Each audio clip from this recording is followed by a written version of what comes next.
everyone, and welcome. Today we're going to dive into a question that is, well, pretty fundamental to who we are. What is personality, really? I mean, think about it for a second. What is it that makes you, you? What are those core ingredients, those patterns that make you different from everyone else? It's a question we've all probably asked ourselves at some point. And what's cool is that psychology actually gives us a pretty systematic way to answer that very question. So let's get into it and explore what the science says about what makes you, you. Oh, okay. I know what you're thinking. This looks intense, like something straight out of a textbook, right?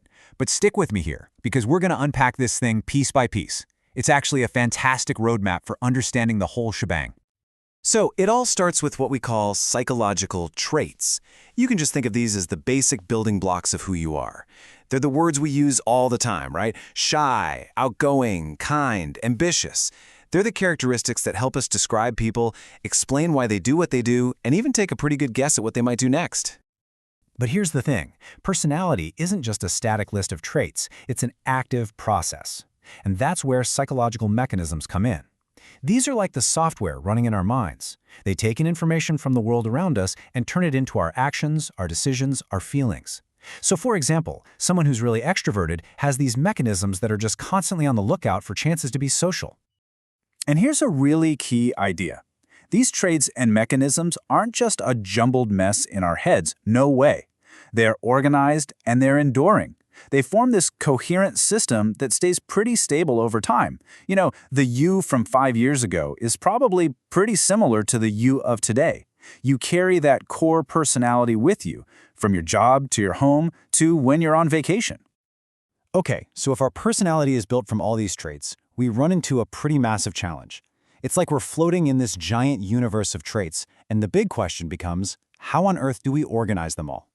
And when I say it's a huge universe, I am not kidding. When early psychologists first tackled this, they dove into the English dictionary and found almost 2,800 different adjectives that we use just to describe personality. Can you imagine trying to build a science out of that? It's just chaos. So, this led to the central quest for researchers. With all this mind-boggling complexity, how do you find the fundamental dimensions? Is there a simpler, underlying structure to it all? You know, are there primary colors of personality? And the way they figured this out was honestly pretty brilliant. It was a two-step process. First, the lexical approach. This started with a simple idea. If a trait is really important for us humans, we'll have made up a word for it. Makes sense, right? Then they used a powerful statistical method called factor analysis. The best way to think about this is like your music app. It can take thousands of individual songs and automatically sort them into just a few basic genres, like rock, pop, or classical. Well, factor analysis does the exact same thing for personality traits. It finds which words tend to cluster together, revealing the basic genres of human personality. And this whole quest, this whole journey, led to one of the most famous and well-supported models in all of psychology, the Big Five factors.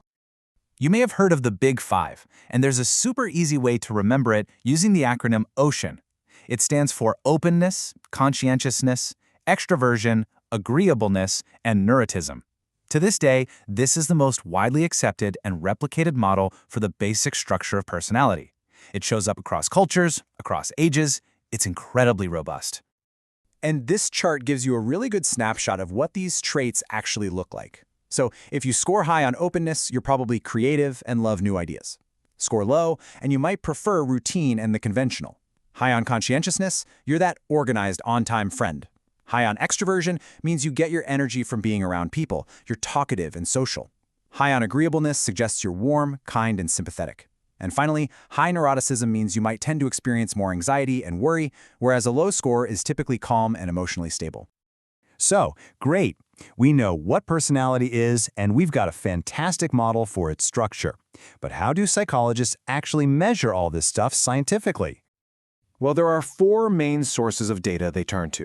And the first 2 create this really cool contrast. On one side, you have self-report data, or S-data. This is pretty straightforward. It's what you say about yourself on a questionnaire. But on the other side, you have observer report data, O-data. This is what other people say about you. Your friends, your family, your coworkers. It's the classic your view versus their view. The other 2 methods give us another great comparison. You've got test data, T-data, which measures how you behave in a controlled lab experiment. And then you've got life outcome data, or LData, which looks at the actual footprint you leave in the real world, things that are publicly available, like your job history or whether you're married. So you can see the contrast. It's how you act in the lab versus the trail you've blazed out in the real world. So when we put all of this together, the traits, the Big Five model, all the ways we can measure it, how should we think about it? Well, I think the best way is to see it as a map of you.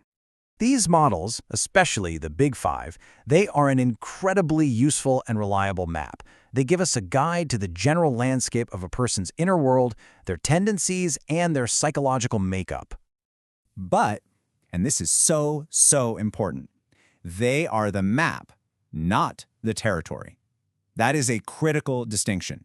A map is a guide. It's a simplification. It shows you the major landmarks, the major highways of a personality, but it can't possibly capture every single unique detail, every side road and hidden valley that makes a person who they truly are.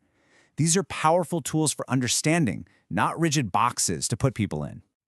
So, we'll leave you with this final thought. Now that you have the map, what are you going to explore? How can understanding these dimensions help you better navigate your own life and your relationships with all the complex, fascinating people around you?